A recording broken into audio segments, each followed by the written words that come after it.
तो कतर की राजधानी दोहा में अमेरिका और ईरान के बीच मंगलवार को होने वाली बातचीत अब अधर में लटक गई है। अमेरिकी राष्ट्रपति डोनाल्ड ट्रंप ने ऐलान किया था कि अमेरिका और ईरान प्रतिनिधिमंडल दोहा में मुलाकात करेंगे और इस घोषणा के कुछ घंटे बाद ही ईरान ने कहा कि अगले कुछ दिनों में अमेरिका के साथ किसी भी तरह की कोई बातचीत नहीं होने वाली है। ईरान के इस बयान ने शांति समझौते की लाइफलाइन को कमजोर और हॉर्मूज में जहाजों के गुजरने को लेकर जो मतभेद दोनों देशों में बना हुआ है वो साफ तौर से अब दिखाई दे रहा है। साथ ही जो एक तरह से कह लीजिए कि परस्पर विरोधी बयान है वो दोनों मुल्कों के बीच कूटनीति के भविष्य, और यह घटनाक्रम ऐसे समय में सामने आया जब कुछ ही दिन पहले दोनों देशों के बीच स्विट्जरलैंड में सैन्य संघर्ष को खत्म करने के लिए यानी पीस डील हुई थी। ऐसा लगा था कि मिडिल ईस्ट की महाजंग खत्म होने की दिशा में अब कदम उठाए जा रही है। अचानक हॉर्मुज में जहाजों की आवाजाही को लेकर दोनों देशों में मतभेद हो गए और फिर ईरानी एक्शन के जवाब में अमेरिका ने ईरान के शहर में जमकर बमबारी की और इसका जवाब फिर से ईरान ने दिया। अब देखिए, इसी बीच कहा गया कि दोहा में बातचीत होगी और ईरानी विदेश मंत्रालय के प्रवक्ता इस्माइल बघई ने कहा कि एक प्रतिनिधिमंडल इस सप्ताह कतर की यात्रा करेगा। हालांकि उन्होंने साफ कर दिया कि इस दौरे का दोहा में अमेरिकी अधिकारियों के साथ किसी भी प्रकार की मीटिंग या वार्ता से कोई संबंध नहीं है। यानी जो अमेरिका कह रहा है कि बातचीत होगी वो बातचीत नहीं होगी। हाँ, एक डेलीगेशन जरूर जाएगा ईरान का कतर, लेकिन उसके पीछे का भी पर्पस आपको बताएंगे कि क्या पर्पस है, क्योंकि उन्होंने कहा कि बातचीत तो हम नहीं कहेंगे। बघई ने कहा कि तेहरान और अमेरिका के बीच आने वाले दिनों में कोई बातचीत तय नहीं है।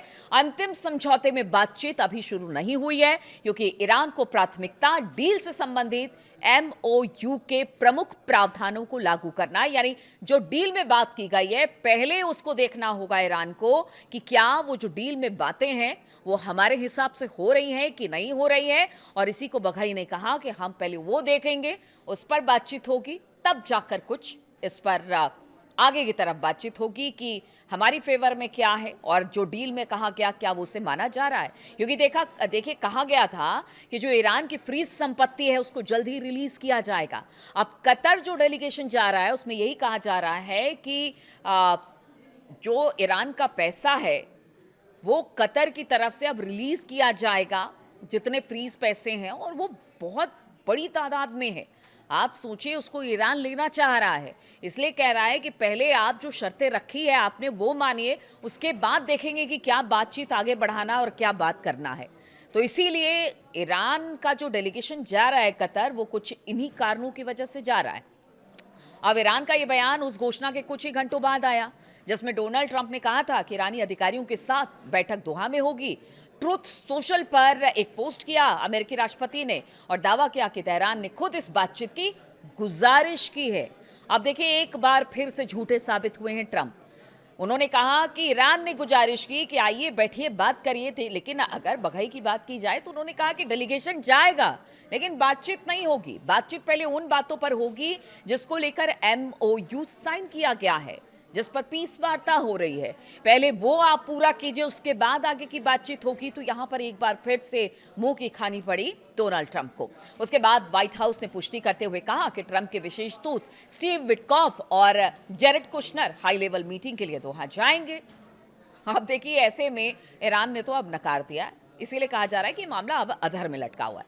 ये कूटनीतिक अनिश्चितता ऐसे समय में सामने आई है जब अमेरिका और ईरान 4 महीनों तक चले संघर्ष को खत्म करने के लिए उन्होंने MOU साइन किया। 14 सूत्रीय MOU था और इसके तहत दोनों देशों ने सैन्य संघर्ष को रोकने और हॉर्मुज को फिर से खोलने पर सहमति जताई थी।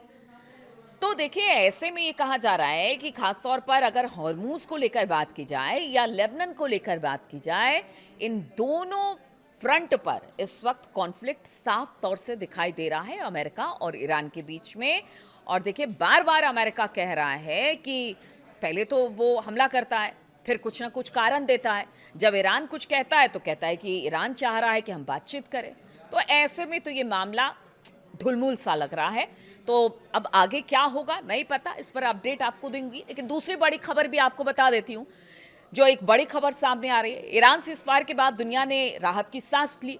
हालांकि अभी भी अमेरिका और ईरान के बीच सब कुछ ठीक नहीं है। तनाव इस वक्त भड़का हुआ है, बातचीत करने को तैयार नहीं है, हमले जरूर हो रहे हैं। और इस पूरे तनाव के बीच यमन के हुती विद्रोही चुप्पी मारकर बैठे हुए हैं।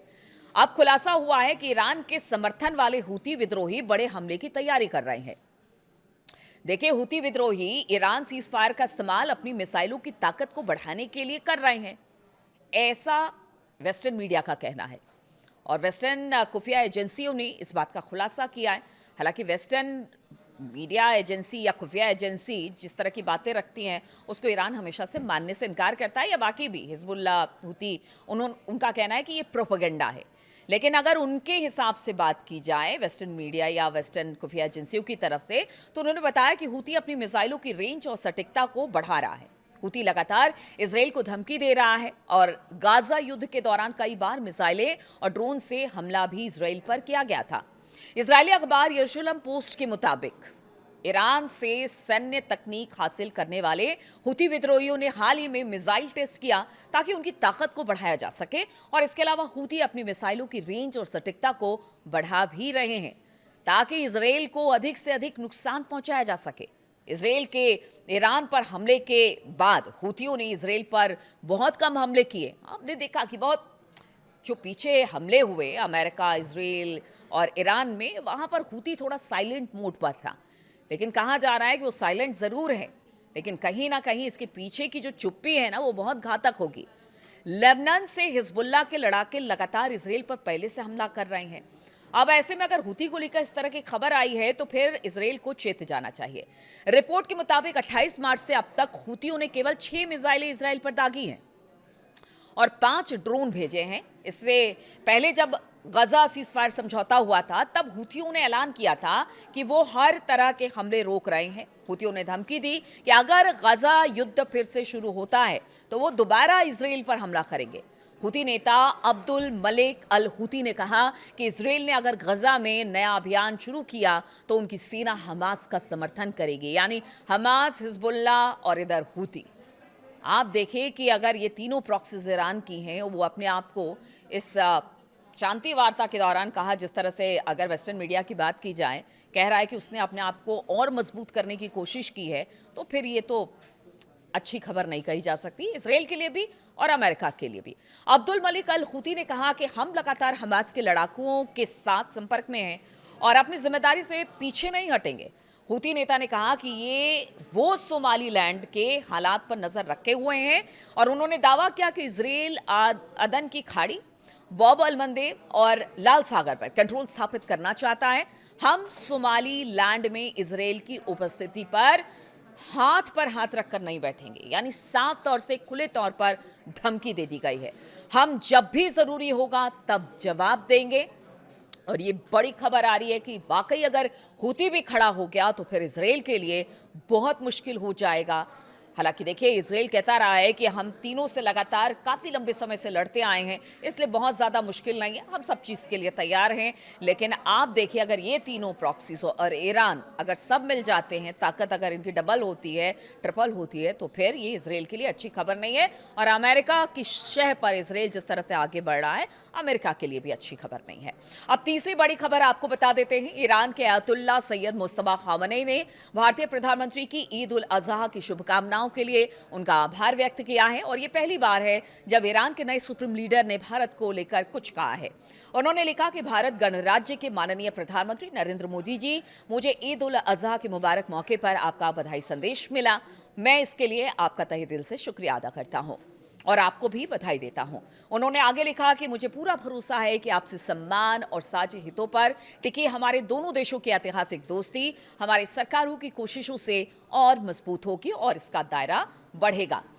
मैं सर्वशक्तिमान ईश्वर से भारत सरकार और भारत के महान लोगों की खुशहाली और लगातार कामयाबी के लिए प्रार्थना करता रहूंगा। तो ये दोनों देश के बीच की दोस्ती ही है और भारत की प्राथमिकता हमेशा से यही रही है कि वसुधैव कुटुंबकम की परंपराओं के साथ वो आगे बढ़ती है और इसीलिए ईरान के साथ उनके पुराने संबंध है, अच्छे संबंध है। और अब मुस्तफा खामनेई ने भी प्रधानमंत्री को ईद उल अज़हा के मौके पर जो शुभकामना संदेश उन्होंने भेजा, उसके लिए उन्होंने शुक्रिया अदा किया। तो ये कुछ खबरें थी जो कि मिडिल ईस्ट, खाड़ी देशों से निकलकर सामने आई। ईरान और अमेरिका में क्या कुछ हो रहा है, ये निकलकर सामने आई है। आगे भी इस तरह के तमाम अपडेट्स आपके लिए लेकर आती रहूंगी। लेकिन ये वीडियो आपको कैसा लगा कमेंट करके ज़रूर बताइए और अपनी राय ज़रूर रखें। इंतज़ार रहता है। बहुत बहुत शुक्रिया मेरे साथ इस वीडियो में शामिल होने के लिए।